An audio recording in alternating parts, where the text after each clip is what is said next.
యొక్క శ్రీ రారేశ్వర క్షేత్ర ఆర్యవైశ్య వాసవి అన్నపూర్ణ నిత్యాన్నదాన సత్రం ట్రస్ట్ వేములవాడ వారి ఆధ్వర్యంలో ఈరోజుతో 1274వ రోజు టెంపుల్ ముందు మరియు పార్కింగ్ స్థలంలో పేదలకు, యాచకులకు, భక్తులకు మహానిత్యాన్నదాన కార్యక్రమం నిర్వహించడం జరుగుతుంది.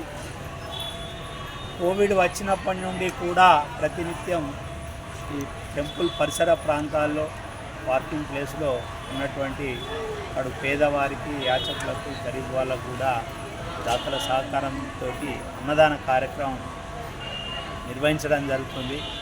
ఈ యొక్క అన్నదాన కార్యక్రమానికి ప్రతినిత్యం కూడా దాతలు వాళ్ళ పెళ్లి రోజు, వాళ్ళ పుట్టినరోజు మరియు వారి పెద్దల జ్ఞాపకార్థం వివిధ సందర్భాలుగా ధన వస్తు రూపేణ సహకరించుకుంటూ మన అన్నదాన కార్యక్రమాన్ని ముందుకు తీసుకెళ్తున్న సందర్భంగా ఈ దాతలందరికీ కూడా వారికి ధన్యవాదాలు తెలియజేసుకుంటూ ఈనాటి అన్నదాన కార్యక్రమానికి సహకరించిన దాతలు బచ్చు రాజేందర్, సురేఖ దంపతుల కుమారుడు బచ్చు బాలాజీ ప్రసాద్ గారి పుట్టినరోజు సికింద్రాబాద్, తమ్మిశెట్టి ఫణిరాజ్ కావ్య శ్రీ దంపతుల కూతురు శివసాన్వి పుట్టినరోజు వేములవాడ, మిరియాల రామచంద్రం ధనలక్ష్మి దంపతుల కుమారుడు శ్రీనివాస్ గారి పుట్టినరోజు మేడ్చల్ హైదరాబాద్, కొలిశెట్టి అవినాష్ రమ్యశ్రీ దంపతుల పెళ్లి రోజు సూర్యాపేట్ మరియు కనమర్లపూడి గోపి శ్రీనివాస్ గారి తండ్రి కీర్తిశేషులు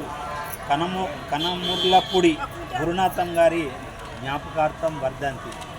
ఈనాటి పెళ్లి రోజు, పుట్టినరోజు జరుపుకున్నటువంటి దాతలందరికీ సత్రం పక్షాన శుభాకాంక్షలు తెలియజేసుకుంటూ వారికి, వారి కుటుంబ సభ్యులందరికీ కూడా రారేశ్వర స్వామి, కన్యకా పరమేశ్వరి, కాశీ అన్నపూర్ణాదేవి యొక్క ఆశీస్సులు ఎల్లవేళలా ఉండాలని కోరుకుంటూ మనం ఈ ఆదివారం రోజు 6వ తారీఖు దక్షిణ కాశీగా పేరుగాంచినటువంటి సుప్రసిద్ధ పుణ్యక్షేత్రం హరిహరులు వెలిసినటువంటి వేములవాడ దేవాలయంలో దేవస్థానం వారి ఆధ్వర్యంలో శ్రీ సీతారామచంద్ర స్వామి యొక్క కళ్యాణ మహోత్సవం అంగరంగ వైభవంగా ఈ 6వ తారీఖు ఆదివారం రోజు నిర్వహించడం జరుగుతుంది.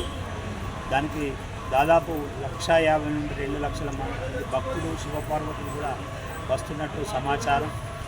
వాటికి కళ్యాణానికి సంబంధించిన అన్ని ఏర్పాట్లు కూడా దేవస్థానం వారు ఏర్పాటు చేయడం జరుగుతుంది. ఈ యొక్క సీతారామచంద్ర స్వామి కళ్యాణం భద్రాచలం తర్వాత అత్యంత వైభవంగా మన వేములవాడలో జరుగుతుంది.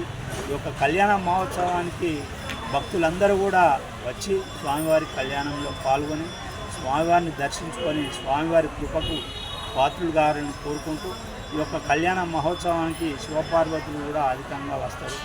వారికి మనవంతు సత్రం తరపున వారికి మనం అన్నదాన కార్యక్రమం మనం స్థానిక బస్టాండ్లో ఏర్పాటు చేయడం జరిగింది. దాదాపు 4,000 నుండి 5,000 మందికి అన్నదాన కార్యక్రమం చేసే విధంగా మనం సమీకరణ చేస్తున్నాం. ఈ యొక్క అన్నదాన కార్యక్రమానికి దాతలు ఈ యొక్క తోచిన విధంగా విరాళాలు ఇచ్చి ఈ యొక్క అన్నదాన కార్యక్రమాన్ని విజయవంతం చేయాలని కోరుకుంటూ ప్రతినిత్యం కూడా మన సత్రంకి వచ్చే ఆర్యవైశ్య భక్తులకు మధ్యాహ్నం భోజన వసతి, సాయంత్రం అల్పాహారం వసతి గది కల్పించుకుంటూ దేవస్థానం సంబంధించిన సమాచారాలంతా కూడా ఆర్యవైశ్య భక్తులకు తెలియజేసుకుంటూ మనం సత్రాన్ని నిర్వహిస్తున్నాం. మన ప్రతినిత్యం కూడా ఆ సత్రం నిర్వహణకు ఆర్థిక సహాయం, ధన వస్తు రూపేణ సహకరించిన దాతలందరికీ మరియు భవన నిర్మాణానికి స్థలదాతలుగా రూమ్ డోనర్, ఆఫ్ రూమ్ డోనర్గా దాతలందరూ కూడా ముందుకు వచ్చి మన భవన నిర్మాణంలో కూడా వారు భాగస్వాములు అవుతున్న సందర్భంగా మన సత్రం తరఫున వారికి ధన్యవాదాలు తెలియజేసుకుంటూ ప్రతినిత్యం కూడా మన కార్యక్రమాలన్నిటికీ కూడా మనం ఏ కార్యక్రమం చేసినా లేదు కాదు అనకుండా వారికి తోచిన విధంగా సహకరిస్తున్న ప్రతి ఒక్క దాతకు కూడా సత్రం పక్షాన ధన్యవాదాలు తెలియజేసుకుంటూ ఈనాటి పెళ్లి రోజు, పుట్టినరోజు జరుపుకుంటున్న దాతలందరికీ కూడా మరోసారి మన సత్రం పక్షాన శుభాకాంక్షలు తెలియజేసుకుంటూ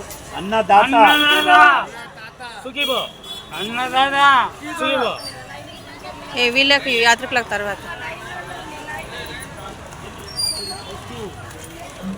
జరుగురా బాబు, అందుకే జరుగు మెల్లగా. మంజు ఇటోటి ఇంకోటి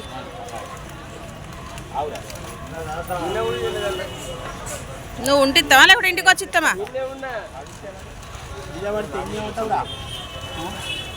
కాళ్ళ దగ్గర పెట్టుకో. కదా సినిమాకి వచ్చిన సినిమాకి వచ్చిన అన్నదాత సఖీభవ అనేది